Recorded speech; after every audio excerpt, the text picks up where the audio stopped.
পুরান ঢাকার ইসলামবাগ, গলির পর গলি, দালানের ছায়ায় জমে ওঠা ছায়া ব্যবসা আর গোষ্ঠীকেন্দ্রিক আধিপত্যের লড়াই। এই এলাকার ব্যবসায়ী সোহাগকে হত্যা করা হয়। প্রাথমিকভাবে একে রাজনৈতিক প্রতিপক্ষের আক্রমণ মনে হলেও ধীরে ধীরে উন্মোচিত হয় স্থানীয় একটি ভয়ঙ্কর অপরাধ চক্রের আসল রূপ, যারা হাসপাতাল থেকে ফুটপাত, অ্যাম্বুলেন্স, পানি, এমনকি চোরাই বিদ্যুতের তারের কারবারেও একচেটিয়া নিয়ন্ত্রণ প্রতিষ্ঠা করেছিল।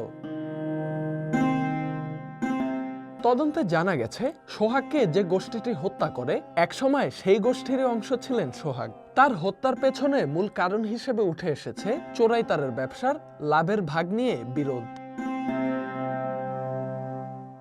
একসময় স্থানীয় প্রভাবশালী ভাঙারি ব্যবসায়ী আওয়ামী লীগ নেতা কামরুজ্জামান পলাশের অধীনে কাজ করতেন সোহাগ। এরপর থেকে তিনি চোরাই তারের ব্যবসায় ঢুকে পড়েন। তার ঘনিষ্ঠতা বাড়ে মহিন এবং অপু দাসের সঙ্গে, যারা এলাকার অপরাধ জগতের পরিচিত নাম।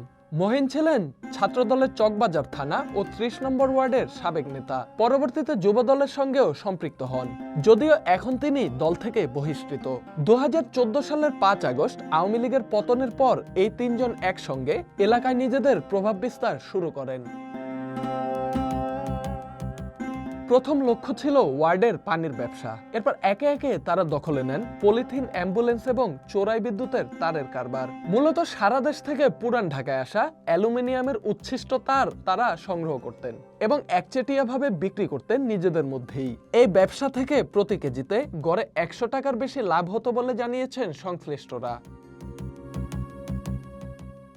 কিন্তু কিছুদিন পর থেকেই অংশীদারদের টাকা দেওয়া বন্ধ করে দেন সোহাগ। প্রশাসনের কিছু প্রভাবশালী ব্যক্তিকে ম্যানেজ করে এক পর্যায়ে পুরো ব্যবসার নিয়ন্ত্রণ নিজের হাতে তুলে নেন। শুরু হয় দ্বন্দ্ব। মাহিন এবং অপু প্রথমে বিষয়টি এড়িয়ে গেলেও পরে নিজেদের পুরনো গ্যাং পুনর্গঠন করেন এবং সোহাগকে হাঁটানোর ছক কষতে থাকেন। গত ৫ জুলাই প্রকাশ্যে মিছিল করে এসে সোহাগের চায়নাপট্টির অফিসে তালা লাগিয়ে দেন মহিন।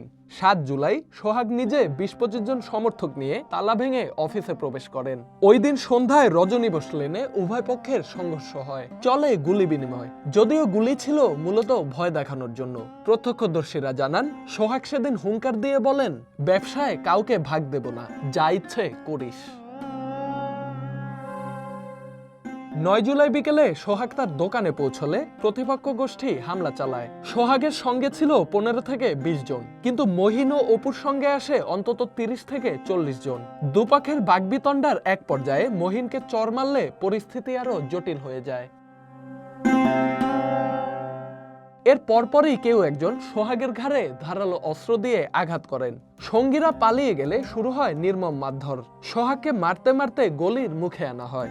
সেখান থেকে মিটফোর্ড হাসপাতালের ৩ নম্বর গেটের ভেতরে নিয়ে গিয়ে আবারও পেটানো হয়। সেখানেই পাথর দিয়ে তার মাথায় আঘাত করা হয়। পরে তাকে টেনে হিচড়ে ফটকে এনে রাখা হয়। এই ঘটনার ভিডিও মুহূর্তেই সামাজিক যোগাযোগ মাধ্যমে ভাইরাল হয়ে পড়ে। এলাকাবাসী বলছে, প্রশাসনের নীরব ভূমিকা এবং রাজনীতির ছায়ায় বেড়ে ওঠা এই অপরাধ চক্রই আজকের এই নির্মম হত্যাকাণ্ডের জন্য দায়ী। নিহত সোহাগের পরিবার বলছে, তারা এখনো নিরাপত্তাহীনতায় ভুগছে এবং প্রশাসন থেকে কার্যকর কোনো পদক্ষেপ পাচ্ছে না।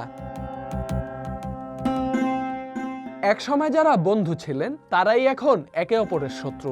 ভাগাভাগি, আধিপত্য এবং প্রভাব বিস্তার সব মিলিয়ে ইসলামবাগে চলছে এক অরাজনৈতিক রাজনীতি, যার বলি হয়ে রক্ত ঝরছে খোদ রাস্তায়।